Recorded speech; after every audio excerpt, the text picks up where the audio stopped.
Hello, guys. My name is George Hughes, and this is Inspiration Over Ignorance. This is my wife, Sarah. This is my little sister, Shanika. Hello. And welcome back, guys. We in for this week is it's going to be an interesting topic. We're talking about the business side of things, and we're talking about good qualities of a good manager. So to start off, I would like to say I've had a little bit of both. I've had some rough managers. I've had some not so good managers. So I had some really good ones. So I think first off, is good leadership. People that can that really cares about the employees. I feel like those are really good managers. Those are the managers that teams always thrive. That's pretty much would be number one for me. Yeah. Would be great leadership qualities. I think being a good person too. Like, I feel like you run into so many managers that not at their core. You know, if you're not a good person, it's kind of hard to be a good manager. You know, like I feel like that's like at the root of it, which kind of goes with what you said. But you know, if you're a good person, you're a people person.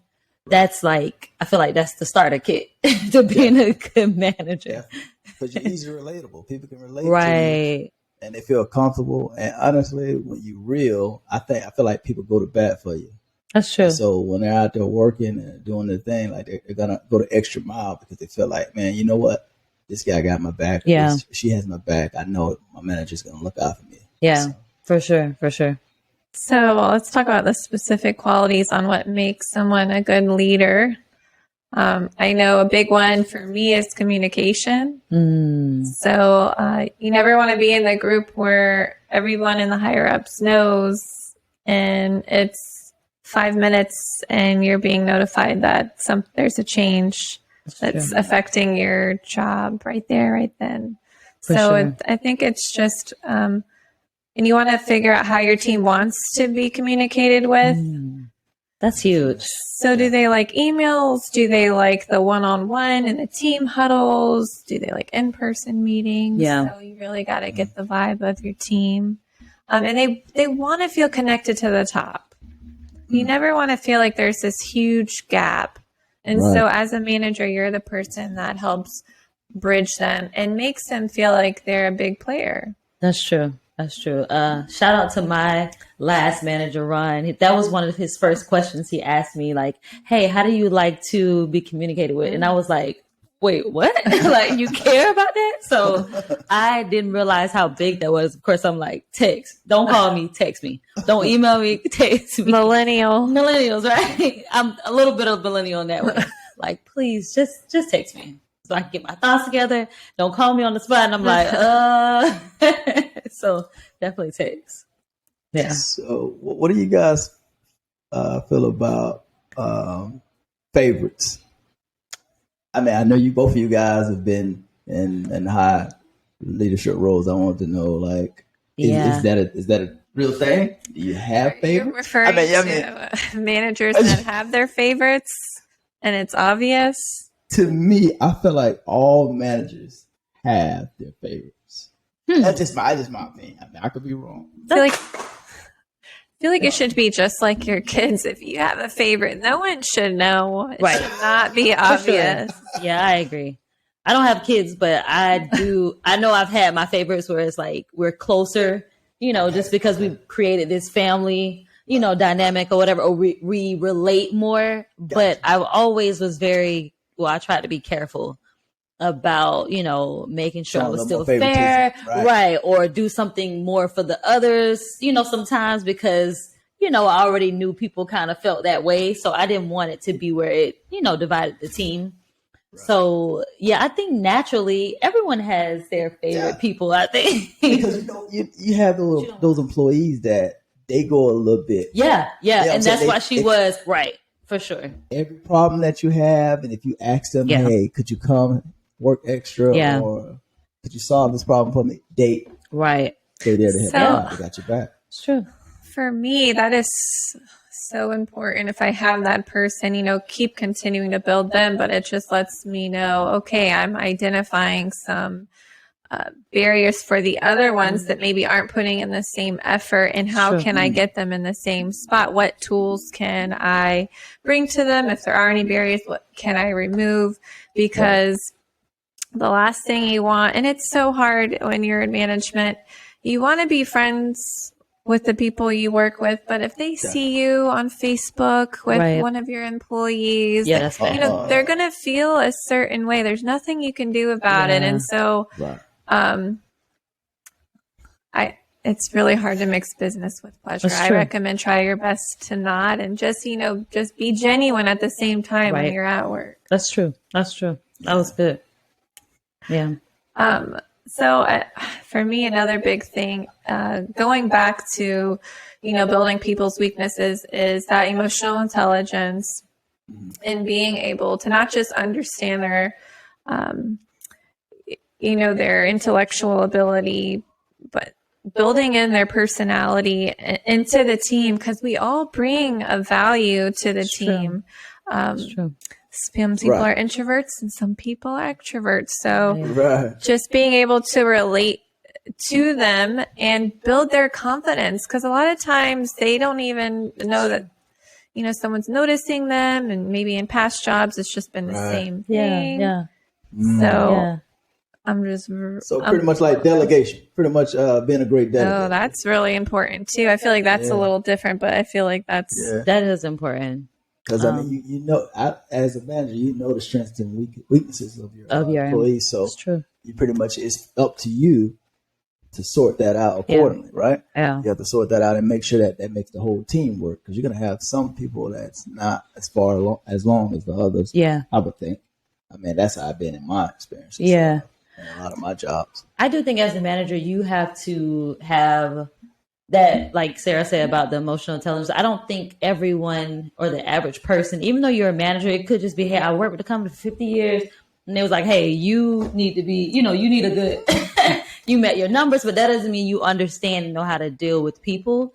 Even me, like I feel like being younger and being a manager, you know, I had a good manager, so I was able to take a lot of things that he did with me and kind of trickle that down to my team. And I wanted to be better, so I pursued that to make everyone feel comfortable. And I feel like I've learned things that I didn't even realize that I was learning and was helping people develop. But one of my first thoughts was, you think everyone's an adult and you're working, you should know, you know, but it's some of those simple things. It's not, like you said, being noticed, and, you know, you want someone to know that you're doing a good job. I think sometimes you don't even realize those things are going on, but they're very important, like whether you're, you know, 30, 40 or 50 years old. So I guess age doesn't really matter. they are important. And for delegation, sometimes you cannot be a control freak. If you have stuff just piled up, true. you have to delegate to your team, because you are a Right. team. It's true. And that's going to free up some time for you to get creative, because you got to be innovative to keep businesses going. So Right. knowing when to let go of the, Yeah. and just involving your team. Yeah. I think too, I've been there and been that person where it's like, I have to do all this on my own because no one understands. No one's going to do it Right. the way I want it to be done. Right. But then again, I've had both circumstances where it's okay, I can't do it. Like I have to, whether I'm coaching them and I'm telling them, hey, you know, give me, you know, ask questions if you need help. You know, I want you to do it on your own and then come back to me and we work together, make sure it's at least everyone's vision of what we want it to be. But yeah, I know that that's definitely hard as a manager. Yeah, because if not, you're going to be working that 60, 80 True. hour work week, and then you're And not pay for you're 40. not effective. Yeah. You're tired, you're angry when you're coming in. It's true. It's true. You don't want to get there. Yeah, I've definitely been on that I got cycle. a question for you, babe. Far as is having too much empathy, could that get you into a weird Yeah. realm where you almost now you feel everything, and people take advantage of that, so now you feel everything that happens in their Yeah. personal That's a good life, question. it trickles over to their business life. You think that could be an issue? Yeah, definitely can be. And knowing when you're recognizing, Sarah, you're being manipulated right now versus, okay, we can work with this. It's for me, it's all about identifying a pattern with people. So back to prior episode, I have this Rolodex in my head and just keep notes. And I'd rather be more empathetic than a very cold manager. So if I get taken advantage of a couple times, that's on me. But that'll come with time. Yeah. That skill. Yeah. Of being able to definitely integrate. a happy balance. It needs to be a happy medium. They understand that, hey, I'm stern, but at the same time, it's like, hey, they should be able to come to you when they have problems, and it's going to affect work, Right. So that's good to be able to have. I feel like my manager was like that. I could go to him and be like, hey, I'm having stuff going on at home. Like, hey, my numbers may not be right, or blah, blah. So yeah, that's definitely good. Yeah, good. you guys, life happens. Yeah. Definitely. But the other employees are paying attention. So if they see that you let Susie get away with not making her numbers all week, you know what? They're looking at you like, oh, I'm going to try her next. Yeah, true. And you do have to be tough. That's tough. That's very sad. And I think just when you see an employee that's, doing something that's not in their best interest or the team's best interest, sitting them down one-on-one, private room, and just flat out saying like, hey, Tim, this is tough for me to say, but I just have to say it. And just start just like that. It is just that simple, and they will appreciate it much more. Don't just slide them over a little disciplinary or whatever. Oh, thing. You need to have these talks ahead of time. Yeah. I was always like that. Like, hey, we're gonna be extremely direct. You're not gonna be guessing. Like you're not gonna, you're not gonna guess why you was written up or why. You're gonna know exactly why. Because I want you to be clear. Right. I want you to be 100% clear on exactly how I feel like. XYZ wasn't it, and then that gives you a chance to explain yourself too. Because sometimes it could just be misunderstandings. My first thought was maybe they really don't know. Like, so I'm going to give people the benefit of the doubt. Like, maybe I didn't explain it to you. Now I know I did, but maybe I didn't explain it to you in the way that you would understand. So let's take a step back and really have this conversation. But I've noticed a lot of managers are not direct. They want to hide. They just want to, I'm just going to give them. No, I think that's unfair to you and them, and that makes the cycle continues too. If it's something that's what I wanted to ask you, sis. Like, that's a good segue to this next question. Do you think it's important to establish a culture so when you get there, like when you get there for the first week, establish the culture like, hey, this is where it's going to be. It's going to be. We're going to be straightforward. Yeah. It's not going to be any teetering. This is how we run things. Yeah. I was always very clear with my team. Just being young, I like to have a positive environment. I like to tell people that, hey, if you have stuff going on, let me know. But for me, I like a positive environment, and we're all learning. I learn every day too. So, I wanted to make sure they understand that you be comfortable to come to me if you don't know something. I'd rather us fix it at the beginning than for it to be an issue. Then we can't, because I feel like that builds trust, with your team. You want to make sure, me being in the pharmacy, I wanted to make sure everyone felt comfortable. Right, coming to you. Yeah, coming to me. Right, like, that's good. Right, no, like, hey. They'll just make the mistake. Exactly, on you, right. And then you like.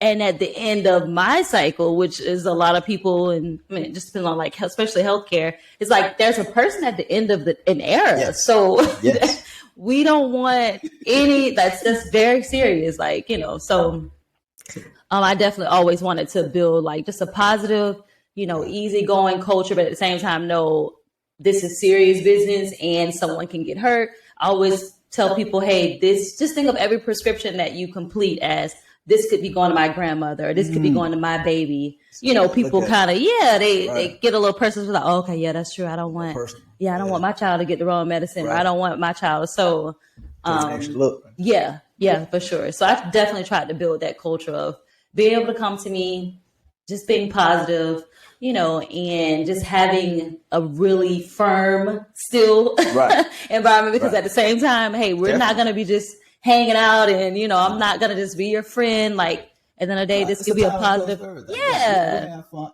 right. A whole bunch of occasions that you brought in food, or you did different parties for the group, surprise stuff that you brought in for them. So that's why I was asking about the establishment culture. For sure. What do you think about that?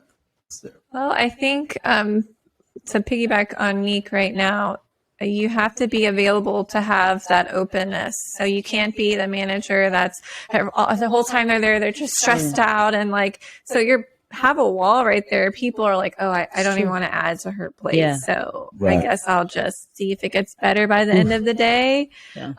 But as far as coming in and trying to change the culture, I feel like it's got to be done slowly, because you have people that maybe have been there twice as long as you have, and they've seen many different managers come in.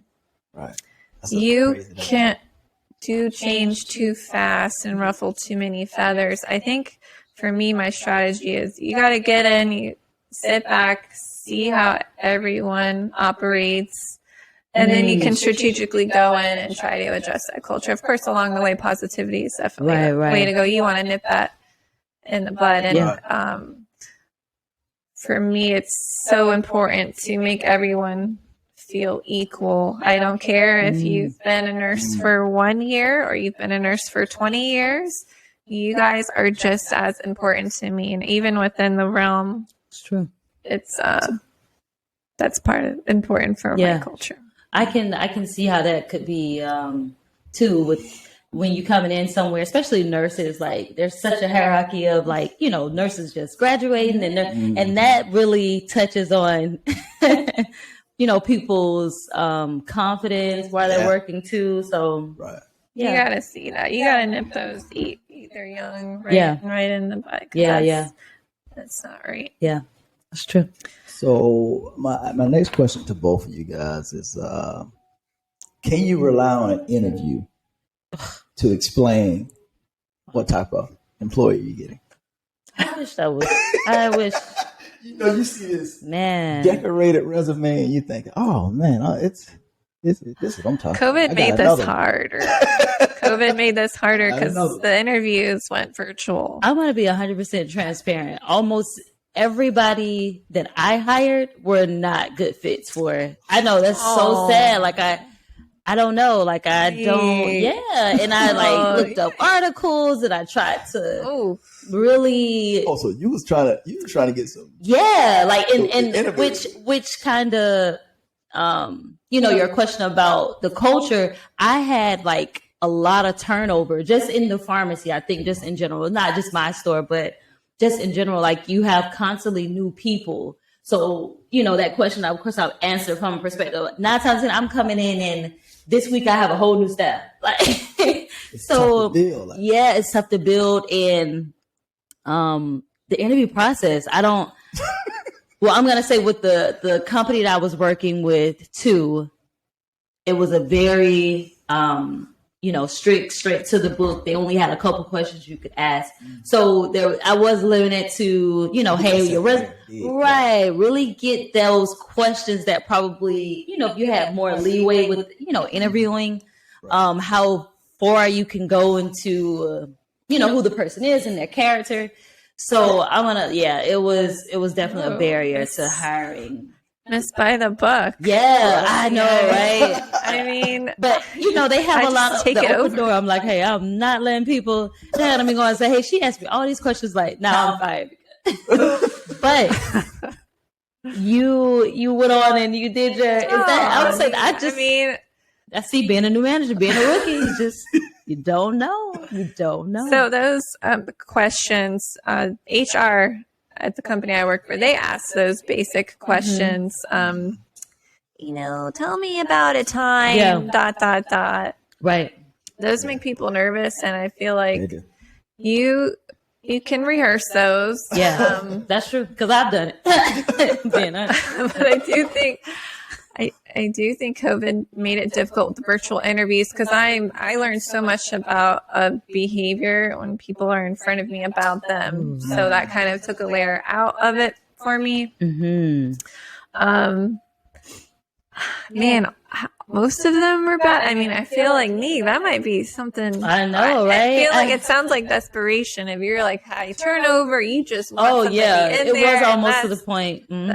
And that's where you end up with Yeah. not good fit. Yeah, I mean, I can say maybe if I hired 5 people, and this is just a general, 2 of those people were like, okay. Oh. Not even where it's like, hey, I got me somebody. Like, yeah.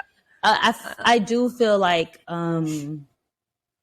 as far as me just working in the stores, even being a manager and not being a manager in the pharmacy, you have those techs that take their job seriously and they feel like, hey, this is a career, this is something I can build on. Then you have those people like, hey, it's just like working at McDonald's for them. So you get that, you just never really know. Now let me ask you, and that affects. Is it an age disparity with that? Is that just all ages? Yeah, that's all ages. Okay. Yeah, it's been older people, younger people. I think my people I'm interviewing for a little more professional. Yeah, for sure. They're probably a little different. I'm happy with everyone that I was able to hire on. Yeah. We could probably make a whole episode about interviewing the do's and don'ts. Have I seen some crazy things in interviews? Jeez. That's a good one. I agree. Yeah.